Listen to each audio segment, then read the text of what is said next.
Well, hello. You are in for another episode of the Be Awesome at Facility Management podcast with your hosts, Joshua Peach and Paul Anastasi.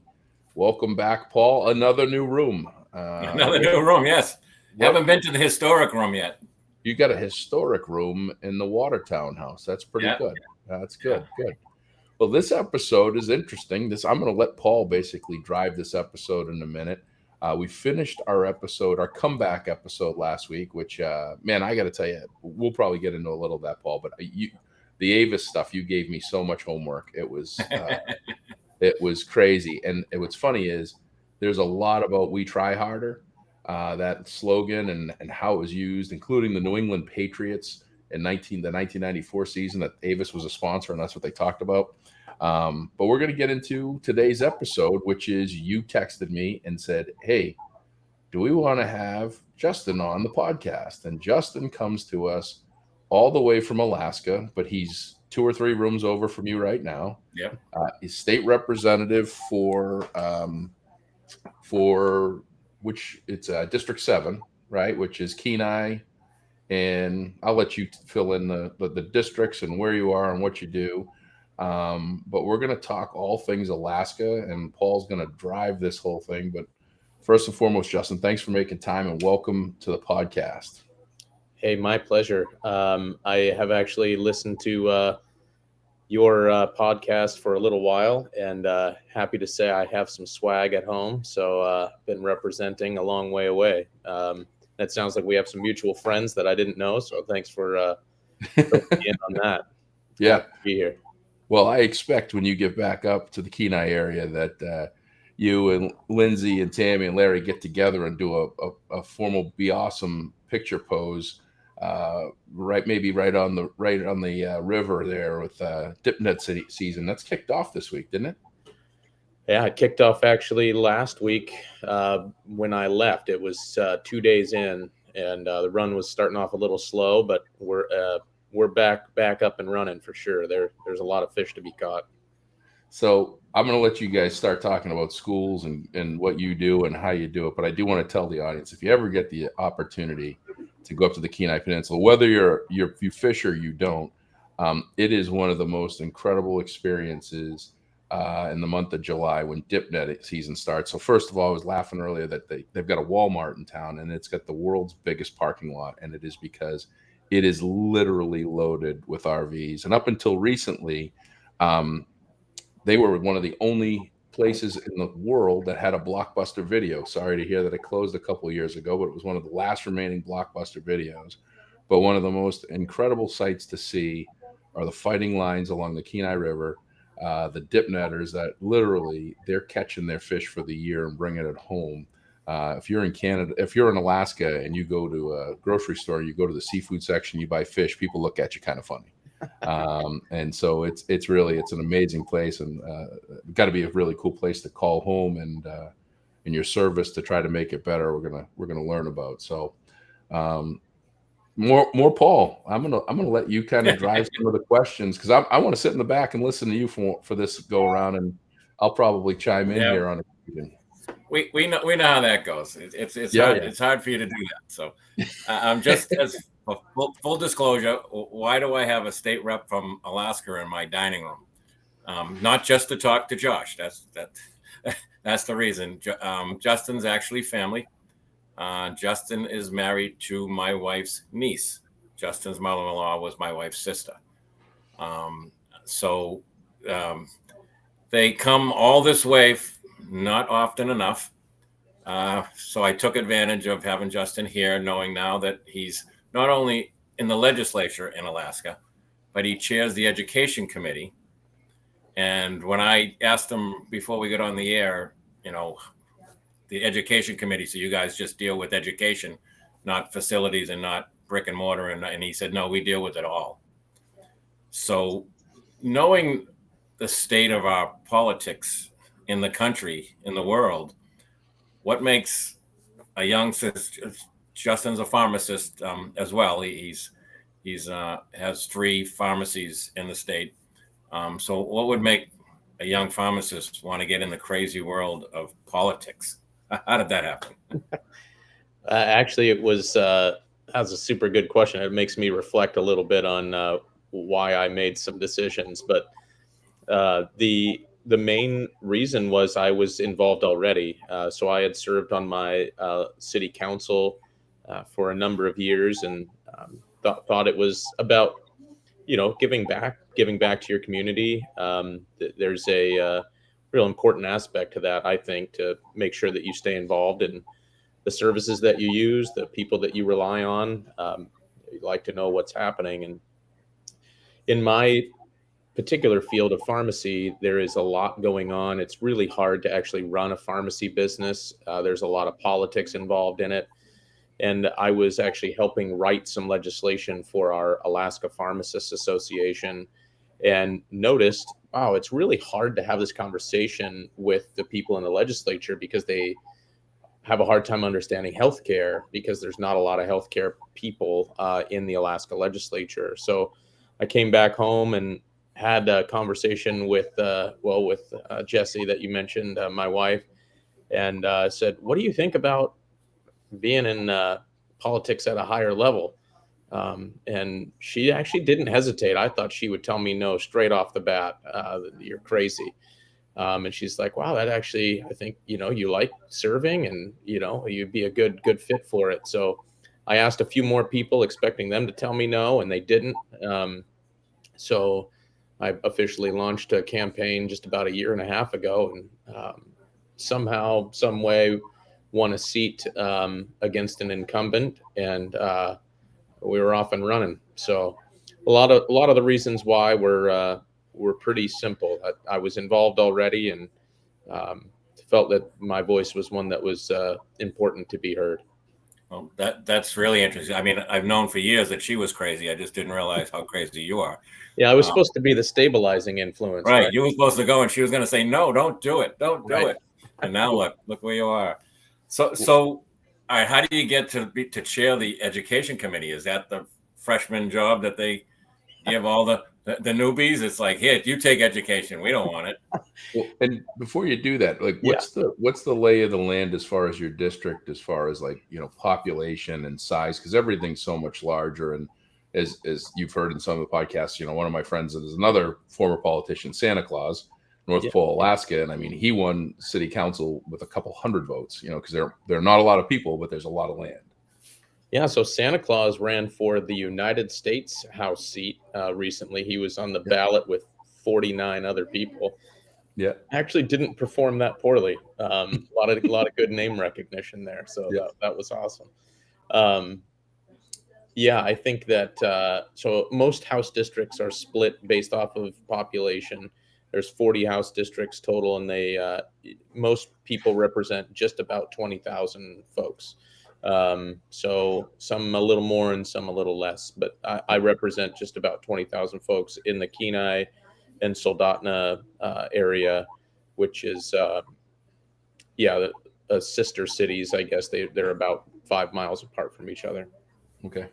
Which is a small distance in Alaska. Oh yeah, very small. Yeah, the Walmart's in Kenai, and I live in Soldotna, so we try the Home Depot's in Kenai, so we travel back and forth often. Here, when we travel 5 miles, I go across 4 school districts. Yeah, that's exactly right. Yeah, it's funny how you get on these committees. I am a freshman legislator, so there is a lot of a learning experience that happens. So I had never been in a caucus meeting before. There was a lot of things to learn. I'd never been through the organization process. So our house is essentially split right down the middle. There's 21 Republicans and then 19 Democrats and independents. And so we struggled really to put a majority together. But once we did, it ended up being 19 Republicans, 2 Democrats, and 2 independents that all joined forces. So I'm in the House majority. And then we sit in a caucus room and we go around the room and we go committee by committee. And so the first one up was, I think it was Labor and Commerce was the first one that we picked. And the Speaker of the House that we had all just elected said, "Who wants to chair Labor and Commerce? Raise your hand." And if more than two raised their hand, then the people in the room took a little silent vote, and then whoever won. So yeah, I happened to raise my hand for education, and there was not a lot else that went on with that. It was a little funny to me that there wasn't more credentials. Somebody should check my credentials for sure. But it's like when they ask for volunteers to step forward off the line, and you look around and everyone else had stepped back, and you're still standing out front. Yeah, and I found later on the reason why nobody stepped forward was education committee meets Monday, Wednesday, Friday at 8 a.m. And a lot of folks don't want to be in committee at 8 a.m. They would choose rather to be at the afternoon committee times. Yeah. So what does it entail? I mean, it's not just education. You said it is facilities and all that. And like I don't know how your school districts are laid out, but like how far is it from one school to the next? And do you have one maintenance force that covers a school district? How does all that work? Oh man, that's such a good question, and I did a lot of learning on this area this year. So my school district at home is the Kenai Peninsula School District. We actually cover a land area that is about the size of Rhode Island. So it's a pretty large land surface. We actually have 5 remote schools, so schools that are off the road system. That you can only get to by either plane, float plane, or boat.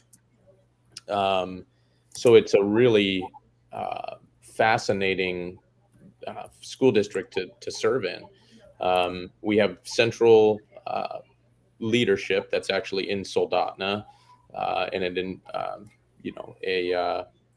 a superintendent that's in Soldotna, but then that person has to travel all over that district to solve different issues at different places.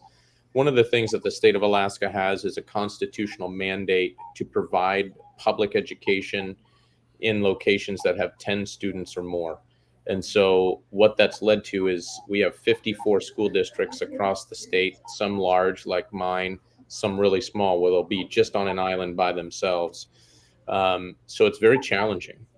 Maintenance and facility services are typically done per district, but are funded in many ways at the state level. And so worked through, there's a system there that we call school bond debt reimbursement for facility upgrades, maintenance costs, and things like that the state is supposed to pay for. So we bring folks in, ask how things are going. Unfortunately, our state hasn't prioritized education funding for a while, and so we're some, I think it's $800 million behind in our maintenance, and I don't know how that compares necessarily to schools here in the Massachusetts, Boston area, but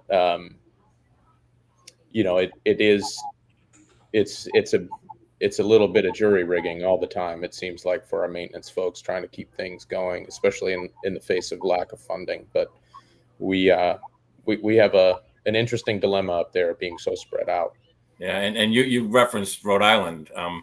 I did a quick Josh search while you were talking, and there's 66 school agencies in the state of Rhode Island. Well, I get some better for you, because I worked with actually 29 of the 54 districts in Alaska in my career. One in our smallest district out of 6,000 in the United States when I was with the previous company was I'm trying to get the name of it. It was 16 students, or it was 26 students rather. 2 school buildings, and the facility director gets back and forth between the 2 by float plane. That is his company vehicle, if you will. But the Kenai borough is actually, I think the total landmass is about 25,000 square miles, isn't it? The total coverage of area, a lot of it is like uninhabitable woods and mountains and things. But that, to put in perspective, the square mileage is 2.5 times Massachusetts, and they've only got 9,000 kids in that whole district. Which is, and give or take, I'm throwing some of these numbers off my head and some of the stuff that I pulled up off of online. But when people think about, the size of Alaska, because it's all by itself, it's massive. I mean, it is literally massive, and the total number of students in Alaska is about 130,000, which is 2.5 times the number of students in all of Rhode Island. So I don't know how many Rhode Islands you can fit. That should be your Josh statistic check, Paul. How many Rhode Islands? How many Rhode Islands can we fit in Alaska? Let's do that real quick.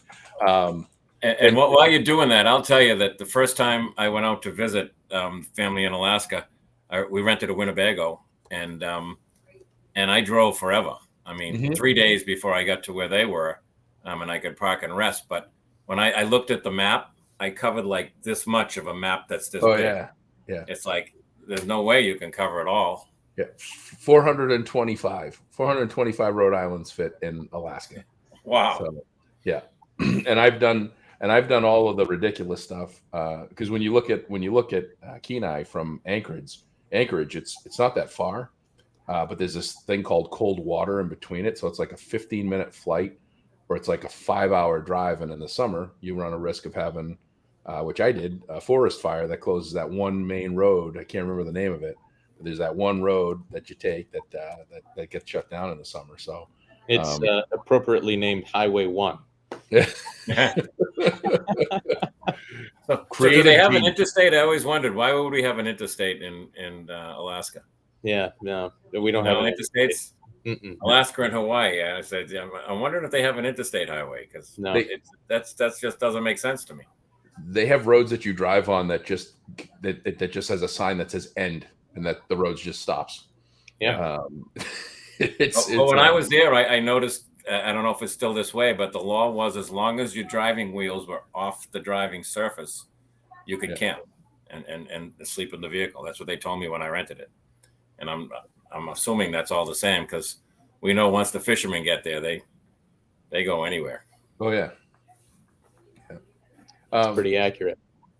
Yeah, I think your deferred maintenance number, 800 million for the state, is probably fairly accurate. What's interesting is Alaska has always been fairly progressive from the state level for requirements of schools for preventive maintenance, which is in essence to extend the life and quality of the school buildings and the equipment that's in it.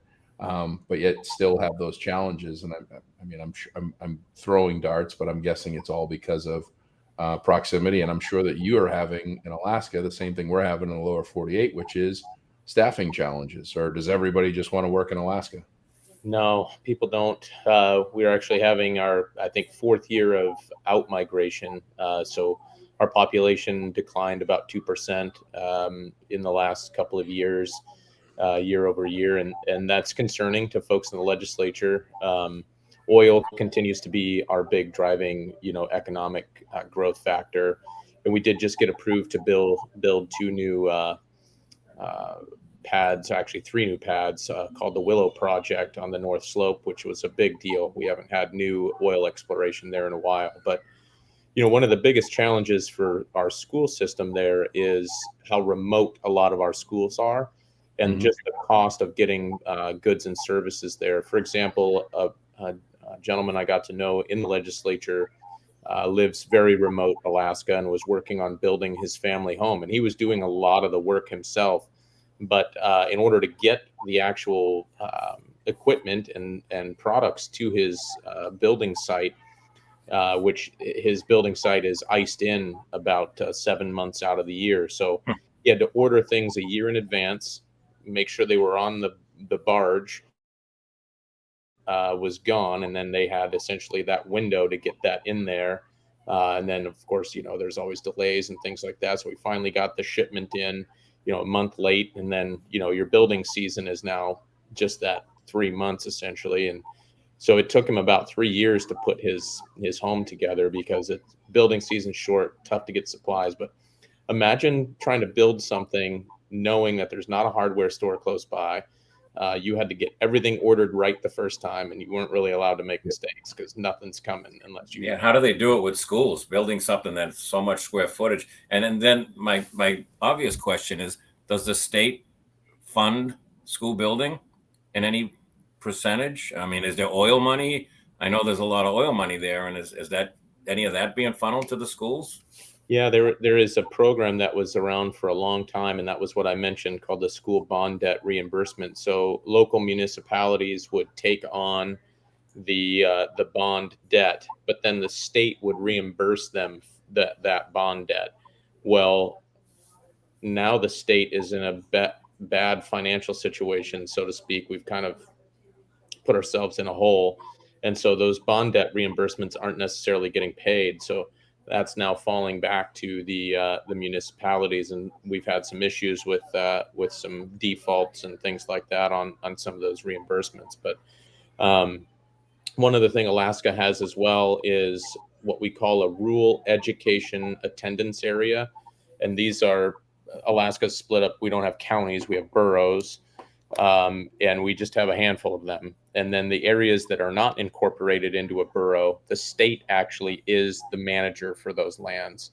And so the state is responsible for building schools, maintaining schools, and hiring and doing all of that stuff in those rural attendance areas. So But that's got to be what, the size of a house that, as we know it. How many students are in those That's areas? a good question.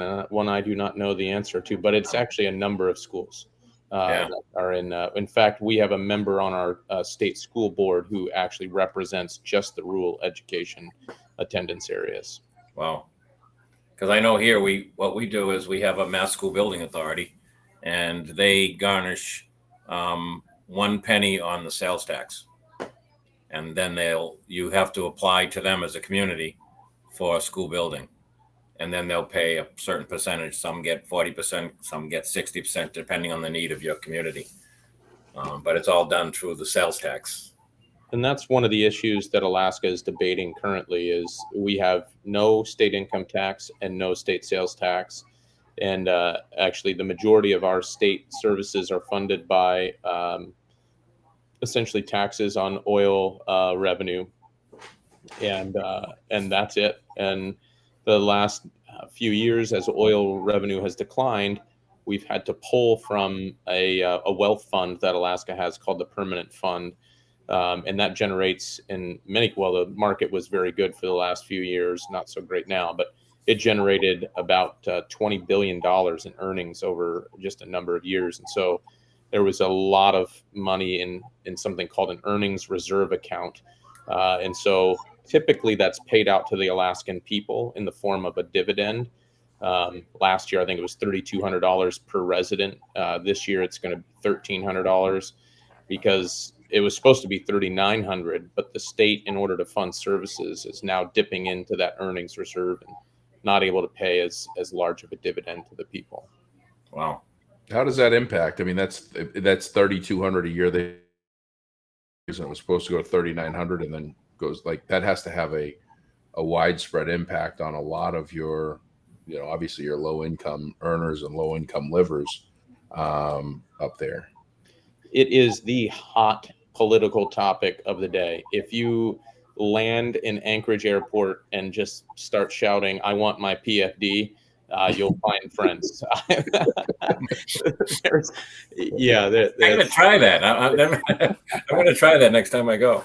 Yeah, no, it's been a really hot topic since 2015. The governor at the time actually vetoed what is typically done by a formula, just a straight formula. It's and it's a little complicated, but at the end of every summer, the governor would make an announcement. Here's what the dividend formula has calculated that everyone will get. And then, in 2015, the governor at the time saw, wow, I'm not going to be able to fund government without vetoing a portion of everyone's dividend. And so he did, and that set the precedent for the legislature and every year after that to essentially argue over the amount of the permanent fund dividend. And it creates some wild arguments. I mean, up and down and all around. And so last year was an election year. So as you would be accustomed to seeing, everyone had a more vested interest in granting a large dividend check. This year, not an election year. And so we saw the Senate, particularly this time, was very keen on a smaller dividend payment. And it creates some it is the thing Yeah. when you run for office in Alaska. So I'm stuck on the oil thing, I think, and I know we had this conversation earlier in the week, probably a little later at night, so I don't recall all of the responses. But are they worried about everyone going electric? I mean, that's all we hear here is electric, electric, electric. I'm guessing it's kind of hard to do solar in Alaska when it's dark 6 months out of the year. But if everything goes electric, electric cars, electric heat, electric everything, is that going to affect Alaska's oil delivery? I spend a lot of time on this. My neck of the woods is a large oil and natural gas producer out of the area called the Cook Inlet. Actually, we are essentially the power generation for the bulk of our South Central, so Anchorage, the Kenai Peninsula, Wasilla, Palmer comes out of the Cook Inlet, and you have the conversation with people. Can we actually get to a place where we don't need fossil fuels anymore? And a lot, I mean a lot, is going to have to change in the world for us to not need oil production. I don't think we're anywhere near having passenger air travel not need jet engines on some level. We typically, asphalt is an oil or a petroleum product. The list kind of goes on and on about what petroleum products exist. So we're going to need to find alternatives for more than just gasoline. We're going to need to find alternatives for jet fuel, for asphalt, and a list of about 150 other things.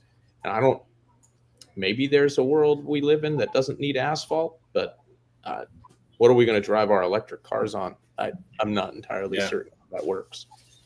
And I'm going to make a statement, and hopefully no one will reply, but I think that maybe we get to the point where we only have to depend on our oil and not foreign oil. And I know that's a whole big political juggernaut. You just jumped on a big one there, huh? Yeah. So that's just a statement. Nobody reply because we don't want to get into all that. Well, I will say, Uncle Paul, you have made all the folks in Alaska very happy. Yes. That's what they would like too. But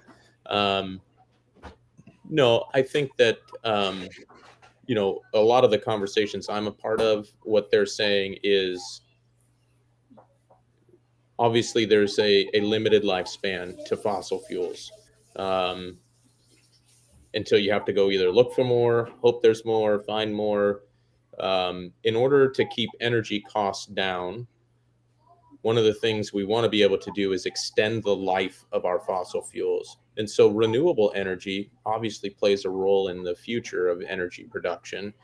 But as far as it taking over 100% of all energy, I think that's a long way away. So you don't see schools there that are being built and trying to get geothermal wells in or any type of solar, and I mean they're still running oil burners and propane, and solar would have to be a double ROI just because of the lack of sunlight for but when you get sunlight, that's we're storing it, right? Yeah. We've got battery powers now. We're storing it. I don't know how long we can store it, but that might be the way that they head. But I mean, our schools now, people don't want to talk anything but electric, and then that's what we're doing. We built 3 elementary schools here. 2 of them were ground up, and we're at net zero.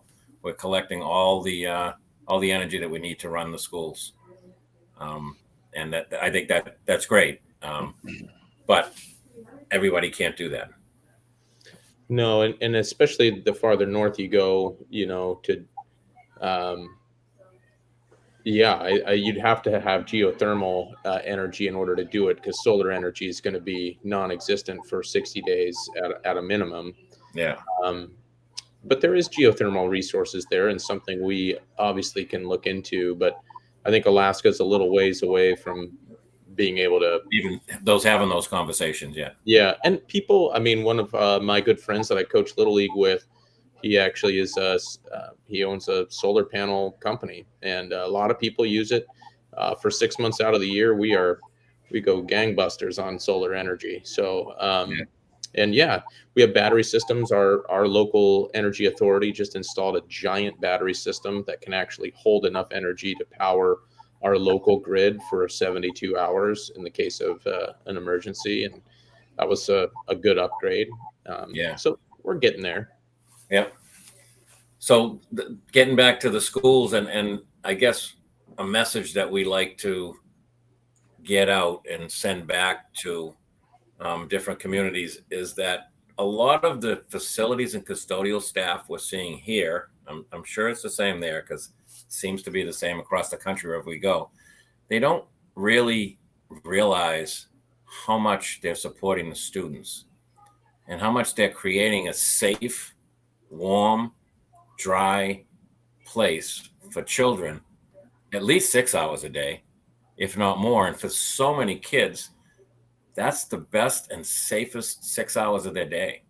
Well, yeah, And if we can get that message out to those staffs just to let them know, because I don't think a lot of people realize, a lot of the custodians and maintenance guys don't realize it. well, Justin's district probably doesn't have this, but I've got districts that it goes even beyond that. I mean, you have school districts in Alaska that are also school buildings that are also the funeral home. They're also the wedding chapel. They're also the birthday party location. Like they are out of the entire country, Alaska. When you say that education facilities are the fabric of the community in Alaska, hands down, even in your busy areas, your Anchorage, your Juneau, your Fairbanks, all those, they truly are the fabric of the community for everything that goes on. And so, from the vital importance of the care of those buildings, absolutely, like more so than anywhere, custodian and facilities, they need to understand that because they're used round the clock. I mean, I was invited to a wake. I got to remember the district that was up north of, I think, Wasilla. And that's when the school facility director was like, "Yeah, we're having a wake here tonight." I'm like, "What?" He's like, "Yeah, you want to come check it out?" I was like, "You got to be kidding me!" They don't have a funeral home. There's no place to hold memorial services in that area of Alaska. It's a remote area. So, yeah. No, that's so well said. And it is unique, I think, to Alaska to be in some of these places where the school and the building itself is actually, it's the shelter in a bad storm. It's the place where people gather to have a service or a birthday party, and sometimes that has a bit of a I don't know just an oversight sometimes. We don't recognize how important those things are, and but yeah, especially in rural Alaska, and the people there, and it's not just the custodial staff, it is teachers, it is administrators, it's everyone has I've just seen their love for taking care of this place, and they value the importance of it immensely. And a lot of people are actually putting in their own money, their own time to take care of things in their schoolrooms, in their facilities, and because yeah, it is a very valuable part of their community. So Josh, I think recently or coming up, he's going to speak to the smile givers morning and afternoon, the bus drivers. I can't imagine what the transportation system is like for schools in Alaska. Yeah. And I mean, there can't be many kids that walk to school.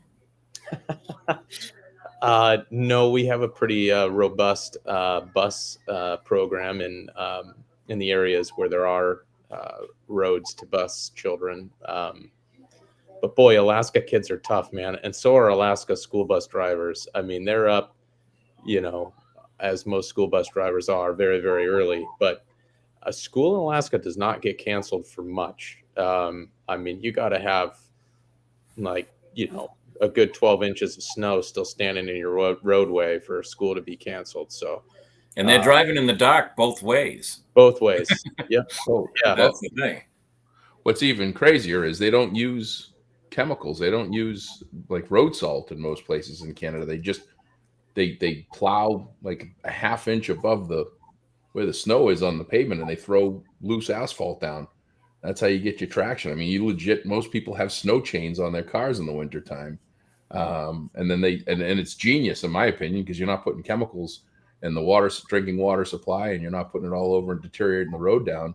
And then you just pick up your street sweepers in the spring and collect all the loose gravel and put it in a pit someplace and then reuse it again. So, I mean, Josh is going to get me in trouble here because this is another hot button political topic here. Next thing you know, we'll be talking about fish, and then I'll really be in hot water. But that's good. This road brine situation is a big deal on the Kenai right now, because we did switch to having a salt brine on the Kenai roads. Prior to, you're exactly right. In a lot of places in Alaska, they still plow the way exactly what you're talking about. A lot of people want to go back to that because they're irritated that the brine, one, is bad for the watershed, and two, it corrodes their vehicle parts a lot faster. So yeah, that's something actually my office is currently working on. Josh Peach for governor. Yeah, there you go. I'm moving. Get the signs. So I'm not smart. I'm going to tell you right now. I'm far from smart. I'm not a chemist, even though my company's got, periodic elements.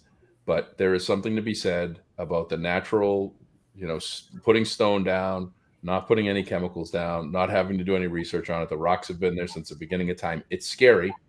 It's definitely not as comforting to drive on as a road that does use that brine solution and everything. But you got to think, if you're spraying something down on the pavement 12 to 14 hours or sometimes longer before the snow hits to raise the temperature of the pavement, to keep snow from coming on it, and that stuff's all got to run off someplace, along with the typical road stuff that you got, the leaky oil and leaky gas and everything else rolling off.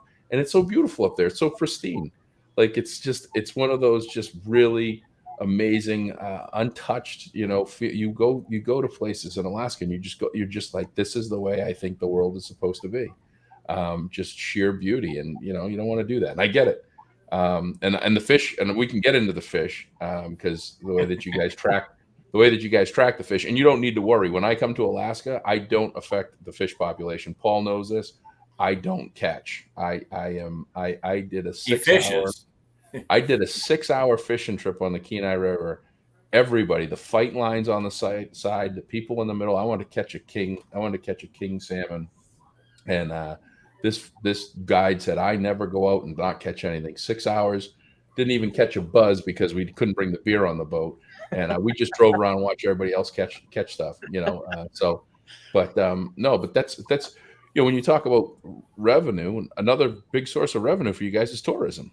And the big reason why you got tourism, my friend just got done with a cruise. Big reason why people go there is because it's beautiful. It's not because it's warm, although it's been warm this week in the 70s in most of the places they went. You want to keep that pristine beauty. So, yeah, I'm all for it. I don't like the brine. They do it in my town. I don't like the chemicals.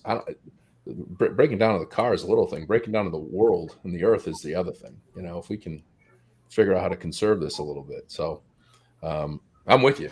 I don't know if I'm with you or not, but I'm with the fact that you shouldn't use brine and chemicals. I think there's so I'll say the most irritating thing actually about not using it is when you get wide temperature variations. You have that little ice layer that begins to form, and then in the spots where cars stop and start a lot, one area will kind of melt a little bit more than the other.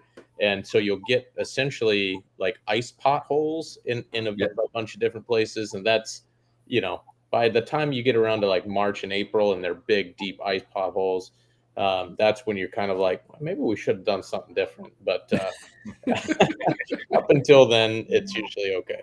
Yeah. I think you caught a few fish when we were in Maine, didn't you, Josh? Yeah, well, little things. Yeah, yeah. I mean, we're not talking king salmon. I caught like bait fish for all you guys. So, no. Paul catches. Paul catches. He's the catcher of the group. Me, I'm the observer. I cast a couple times. My ADD kicks in, and then I'm out. I just might as well not even put a hook at the end. So, we probably get him up flipping for reds then, Paul, because then there's you're never bored. It's fish. You're catching a fish every 3 minutes. Yeah. So I don't want to get into the politics of fishing, but I did do a little bit of quick homework on you because I like to learn a little bit. I want to make sure that, I know a little bit of what's going on. And so I talked about dip netting, which dip netting, and we talk about Alaska and people being able to catch fish. I think it's the head of household gets 25 or 30 fish that they can keep, and then it's 15 or 20 per other additional household member. And if you live in Alaska and you don't have at least 2 deep freezers, then something's wrong, right? So, and this dip netting, Alaskans are the only ones that can do it. So I couldn't do it when I went up there. And they literally just put a net in the water that's about 6 feet around, and the fish swim into it. They hit the fish in the head, put it in the cooler, and they bring it home. When I was looking up with you just before we started, I just saw a headline that said set netting. I don't know what set netting is. So what is that? Yeah, so set netting is it's a very traditional way of commercial fishing, especially on the Kenai Peninsula, but in other places in Alaska. So the name kind of gives you exactly what they're doing. They're setting a net, typically off the beach. So there is a long line that runs out, typically attached to a buoy with a weight at the bottom. You set it at low tide, you wait for the tide to come in, and as the fish run, they run into your net. It's become a bit of an issue. Fish and Game has closed down set net sites for the last 2 years, essentially affecting, hundreds of people's livelihood. They typically catch these fish in the net, and then they sell them to a seafood processor. That's how they make their living. So Fish and Game shut down set net sites in order to actually help salvage some of the king salmon run. That's been a big issue of late, especially in the Kenai and other rivers as well.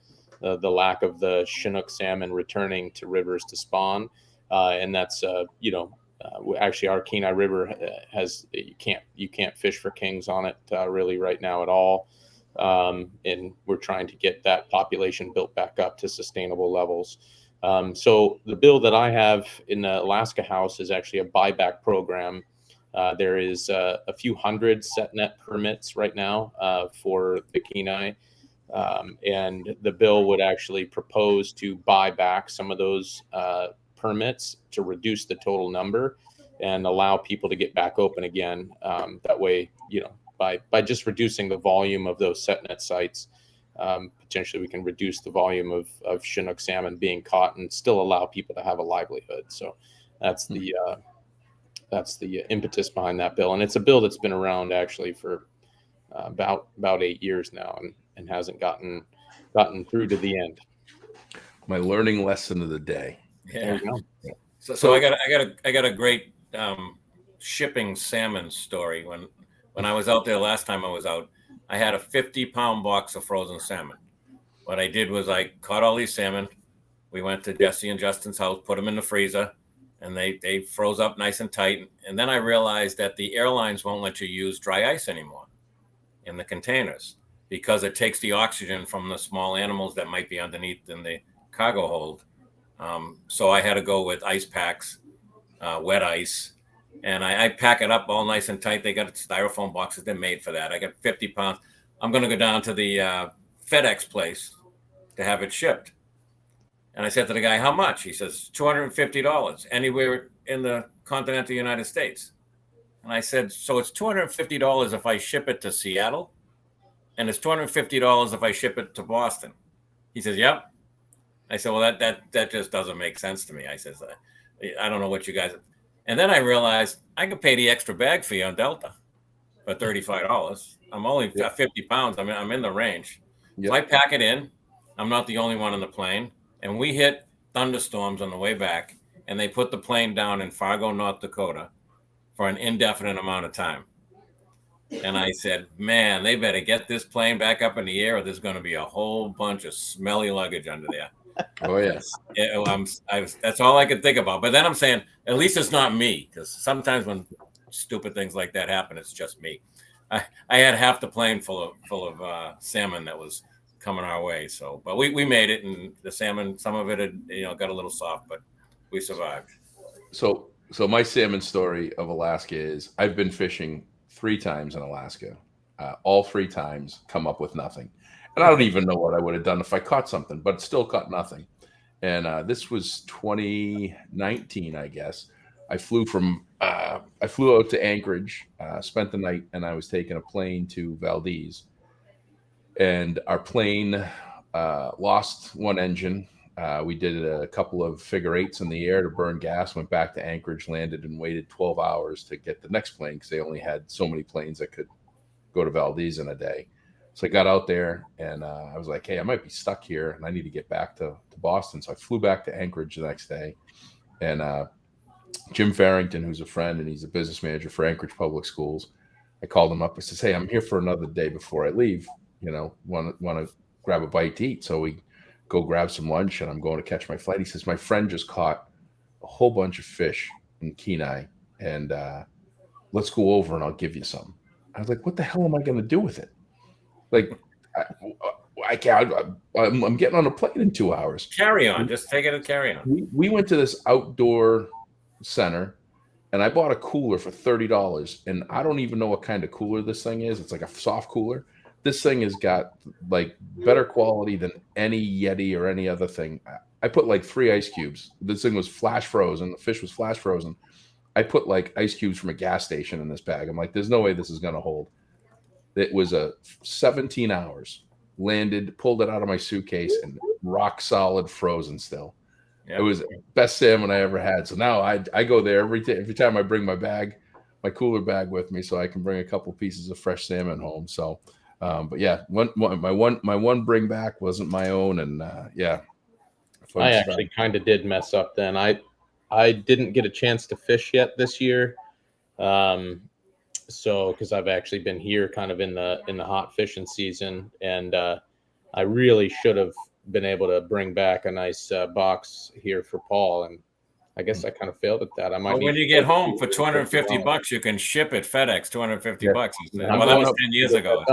Probably I'm more going out there in December, so you can, I can pick it up for you. Listen, we can trade salmon for Sambuca anytime. Yeah, they can't get Sambuca out there where they are, Josh. No Sambuca. So here's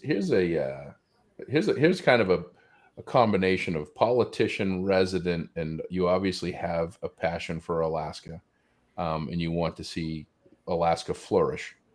2% population decrease, $800 million deferred maintenance in schools in Alaska.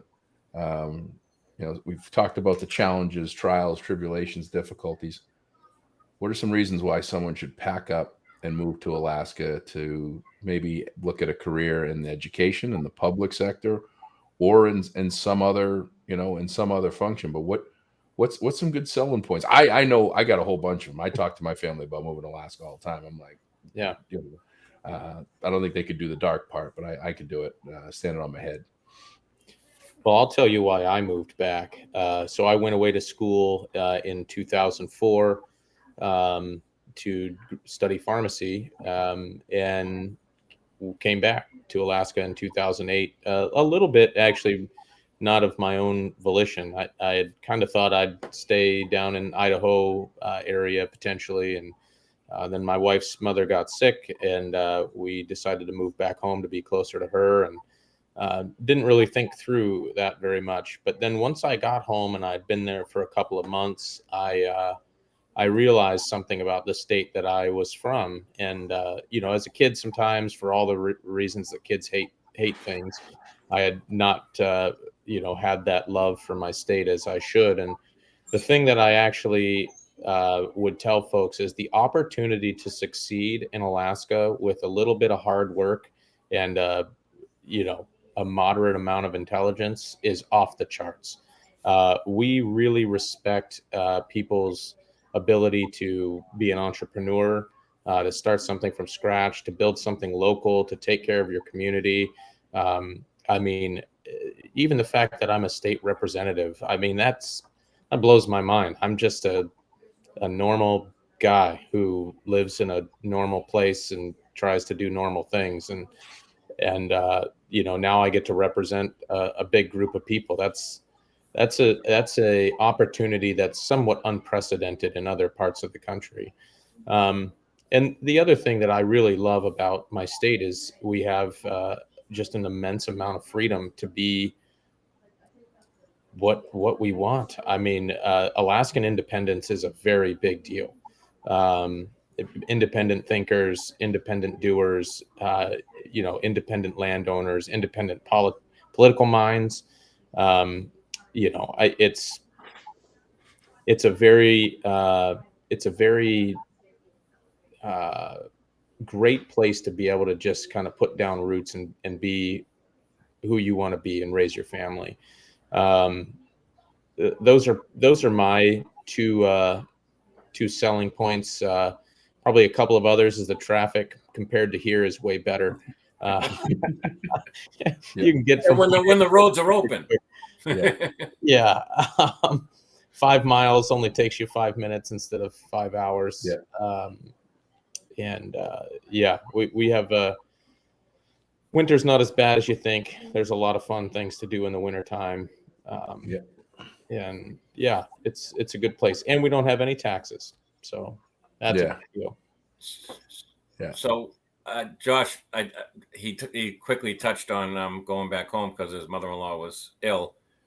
His closing that circle, she did eventually pass away, and we came from back east unhurried. And you'll remember I said, now I was using Josh's product, maintenance and book use of school buildings at the time. And back then there wasn't a lot of internet on planes, that was just coming in, and so I took all my permits. I had a backlog of permits that I had to approve overtime and stuff on the plane because we're in a rush. We got to go, and you don't just go to Alaska like we get in a commuter plane and go to New York. And I texted Josh from the airplane. I said, I just approved my first permit at 32,000 feet. Yeah, 36,000 feet because I had a banner. He had a banner made. Yeah, I had a banner. They used it in their marketing department. Yeah, you were the first person in the world to successfully approve a permit at 36,000 feet. Yeah. Wow. Yeah, that's. So how about that? There's closing that circle, Josh, after all these years. Full circle example. Yeah. Wow. Yeah. Well, that was a long time ago. Yeah. No. Yeah, Josh and I have known each other since 2004. Yeah. I'm just thinking about Justin's thoughts and my thoughts. I've been going to Alaska since 2015, and these are my takeaways on Alaska. And I get to visit, right? So I don't live there, but I don't think that what I experience is just for the 3 or 4 days that I'm there at a clip. The sense of community is strongest, I think, in a lot of places in Alaska, right? And I think it's because it's small. I think it's because, I call out, you talk about, you represent 20,000 residents. And just before I say, hey, do you know Lindsay White? Oh yeah, no, she helped me with my campaign and I know her well and da-da-da-da. Like that sense of community, that sense of family is very strong. I think that, overall, there's bad people everywhere, but I haven't met too many bad people in Alaska, right? They're and it's almost like, kind of when you say the state's all by itself up there, right? So you got to look out for one another. I think that there's a lot of opportunity up there to make a difference. I think that, especially when we talk about the state of the education system as a whole in our country, but I think the state of the education system in Alaska, that there's great room for improvement for people that step up and step in. And there's also probably financial incentives in a lot of the districts because, you need to farm out, talent, and they're probably getting some good incentives in places, in certain places. And again, that's just that overall, you drive 10 minutes outside any busy area and you're in the deep woods. You're out with the moose. Yeah, the moose and the caribou. I will say, Josh, on that point, I've had to do a little bit of traveling more than I normally do of late. And I've noticed something about Alaska now is like, a little bit more of a public figure. And, I come to Massachusetts and it's just, there's people everywhere. And even my wife just remarked to me, she's like, it's actually quite nice. Like, I feel like I can kind of go anywhere and I can be anything here and nobody seems to care. And, and that's actually the reason I like Alaska. I feel like there's a certain measure of keeping your I don't know, neighbors accountable. Like, I mean, if you go out and you have a bad night at the bar and you say a bunch of things you regret, you're saying them to people that you're probably going to see at some point in the next 2 months. Oh yeah. And you know, it's yeah, I kind of like that aspect of it, of holding you accountable to that community. Yeah, you don't get away from people that you have a connection to very quickly. Yeah, no, and it's like I say, I've gone to I've been to Juneau multiple times, Sitka, Valdez, Wasilla, Fairbanks, North Pole, Denali, Nenana, which Paul, I think I told you about that place. They've got an actual dormitory that was I think it was paid for by the Dairy Association originally. And they bring kids from all over the state to learn how to fly planes and also sorts of different programs that other schools don't have in Kenai and other places. And yeah, that I go up even after not seeing people for a year or two, and I'll see the same people in places. And it's as if I never left. And I probably would still have accountability if I did something 2 years prior to be like, oh, here comes that jerk that took Millie's 80th birthday party invitation off the bar wall. Yep. Which that happened in Nenana. There was an 80th birthday. He doesn't make this stuff up. No. It's most legit. of it he's done and he's lived it. No, well, I mean, you said you spent some time in Juneau. One of my favorite restaurants in the country is in Juneau, which is Salt. I'm hoping it's still open. It is. But I think I went in there the year it opened, and I've gone back every time I go back. It's like they remember me, right? And it's like I know that they get a lot of people and tourists that come in and everything, but there's that like I say, that feeling of community in just about any town, USA, Alaska, which is kind of cool. And to be a part of the schools, as far as working in the schools, again, you want to talk about being a part of the community. You are the community in many of those cases. And Paul, in some of those school districts and some of these villages, the schools actually power the village. Their generators actually run the power for the entire village. I mean, these places are really remote. They don't have internet; they have satellite. Their internet is via satellite, and it's still the primitive satellite. It's not like the high speed Elon Musk stuff. So yeah, pretty interesting time. And that is actually changing very quickly. We are running fiber optic cable faster than you can, possibly run fiber optic cable, and we're getting actually gigabyte internet speeds to a lot of rural Alaska. It's a big initiative, big money investment actually through the federal government coming in. We have an office of broadband actually at our state now to get that internet speed up. But I will say actually, one of the downsides to this very big sense of community is actually when you serve in the legislature. So you've been to Juneau, obviously, and you know what downtown Juneau is like, and it's a postage stamp. And so you can't have a bad day in the legislature either, and yell at somebody for being a liberal or being a rhino or something, and then because there is only two restaurants, you're either eating at Salt or the not Salt, and you're seeing somebody. So it pays to play nice. Oh yeah, there's a what is the hotel downtown? The bar and hotel. There's a Baranoff. The Alaska. Is it the Alaskan? Oh, there's the Alaskan. Yep. Yeah, I'm pretty sure the bartender there was BSing me. One night I said, "What's the Juneau drink of the Alaskan?" And he said it was ginger ale, Jameson, and Tabasco. And he made me a bunch of them because I wanted to one up all the local Alaskans, and I never felt so sick in my life. So it makes for a bad morning. All around, top and bottom. Absolutely horrible.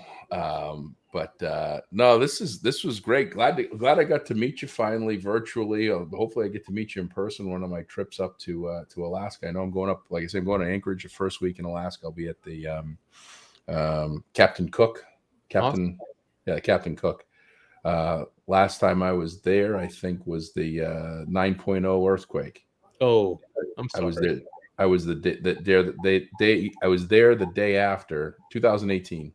I went in 2019 too, but 2018, and I was there for the 6.7s and the aftershocks. What's amazing is the earthquakes in Alaska, even the strong ones, because of how everything is built now after the big earthquake in Anchorage in the 60s.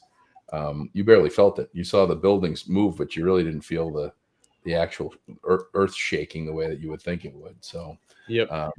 You guys get that part figured out. But no, this was great. Thank you for all you do. I didn't get to say that in the beginning, but thank you all for all that you do, in your day job of providing much needed medicine to people that are in need, and then committing yourself to public servancy and we won't get into it, but arguably the worst possible time to be in public servancy, because people lose friends over each other, over who's a Republican and who's a Democrat and all this nonsense. And the reality is, for the most part, I think everybody's just trying to make the world a little bit better place. They just might have a different viewpoint on how they see that happening. So, well, I appreciate being on this show, and I appreciate actually, because I've listened to a number of episodes in the past, and I appreciate your positive outlook on things, and I think that's needed now more than ever. And I'll leave you with a positive thought, which is absolutely everything you just said is true, and I've seen it actually. Public service is tough for all the reasons you said, but actually, for the most part, Republican, Democrat, or Independent in the Alaska legislature, and I'm sure in other legislatures, the majority of the people that are there are actually just trying to do something good for their community. And if we can put some of those things aside and focus on that, actually good things can happen. And I'm happy to be a part of it. So thanks for letting me be on here. And next time you're in Alaska, yeah, Paul's got all my contact info, so we should hang out. You got to come. I'll catch you some fish. Yeah. That's what I need. I need a fish catcher. That's what I'm talking about. No, this is great. You have a shout out here? Paul, well, first of all, Paul, that sounded like a 5-star rating and review. So when we get done with this, you got to show Justin how to click that 5-star rating and give us a good review so we can add up to it, because that's the next piece after the next piece. Yes, a shout out. I do. I loaded up my tabs with facts, figures, statistics, and things here. So let me just get my tab here for this week's shout out. This week's shout out, the title is School Custodians Help Students Through Mentoring One at a Time. Education support professionals are key players in keeping students safe, healthy, engaged, supported, and challenged. When he started his job in 2003 as a custodian, Larry Everett never dreamed that teachers and administrators would someday summon him on his walkie-talkie to rush over to a classroom because a student is shouting, throwing things, and demanding to talk to Mr. Larry. Sometimes a teacher or guidance counselor will call me on my radio and ask if I don't mind hurrying to room such and such, says Everett. It's usually because there's a student with a problem who says he will only talk to me. In such cases, Everett is called so that students' anger does not escalate. Teachers and counselors at Webster Elementary School in Sumter County, Florida, also know that Everett will discreetly share with them the source of the student's discomfort. I keep them in the loop so we can work together and know how to deal with the issue better next time, he says. Teachers can have 20 or more students to look after at a time. I can focus one at a time. As with Everett, interacting with students daily as well as year in, year out is an integral part of custodial and maintenance service work. These education support professionals, ESPs, are some of the most visible staff on campus. Given their first name basis with students, many ESPs are eager to help students attend class regularly, get good grades, behave well on school grounds, and feel safe. There is a huge need to formalize these roles and include all school employees in student discipline, anti-bullying, and school safety professional development, says Roxanne Dove, Director of NEA Education Support Professional Quality Department, currently developing an ESP mentoring program geared toward local affiliates. This is pretty powerful stuff. It is a very long article. I'm going to put the link on the show notes, but this is a absolute awesome story, and he's showing the importance of our custodians and facility professionals that have skilled labor skills that they put into practice every day. But more importantly, they put their human practice in and understanding these kids one-on-one, where instead of calling for their parents or their teacher or whoever, they're calling for the custodian because they're having a problem. So hats off to all of the school mentors all the custodial mentors that are out there, and especially Larry Everett, who was kind enough to share his story in this article. And nice job, Mr. Larry. Keep up the good work. Well, Paul, you and I, we'll get on another soapbox for another day about mentorship, because we've been what is it? It's not close the gap. Yeah, close the gap. Close the gap. Yeah, close the gap. That's our mentor statement. A mentor statement closing the gap. So we'll get on that soapbox. But I'm gonna let you and Justin go ahead and enjoy the rest of his day because he's flying out tonight. I may do a flyby in the middle of the night and throw a bag out with some shirts so he can go back with something. Yeah, he's not actually flying out tonight. I want to correct that. He's flying out tomorrow. Tonight he's on his way to the second Red Sox game in 3 days. Oh well, I mean, when you live in Alaska, that you probably should do that. Yeah, but he gets to watch the games at 3:30 in the afternoon out there.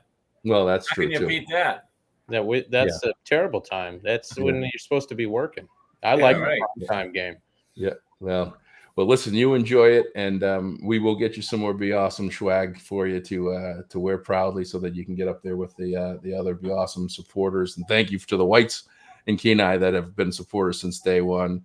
Larry, Tammy, Lindsay, and Lucas, you guys are great, and what a small world to have you on and have that connection. So in the meantime, like I say, if you like this podcast and we're doing a good job, we would really appreciate. We've now crossed the top 10% of all podcasts. There's 3.8 million podcasts out in the world, and we're in the top 10% of them.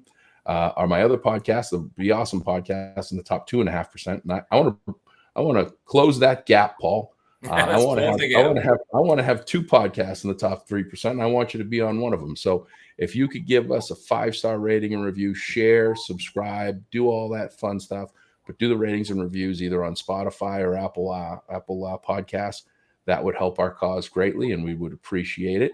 And hope this was a great episode for you. I told you we're back on track. We're going to stay with it. Paul and I are going to do another episode here the next week or so, and then you and I, my friend, are on the road, and God only knows. Mighty Mo. Yeah.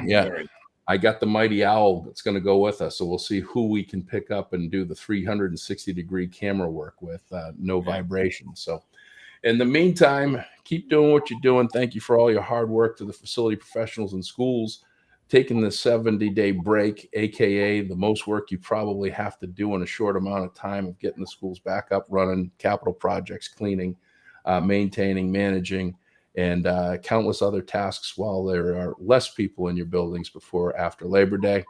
Keep up the awesome work, and if you can be anything, be awesome. Have a great day. Bye, everyone.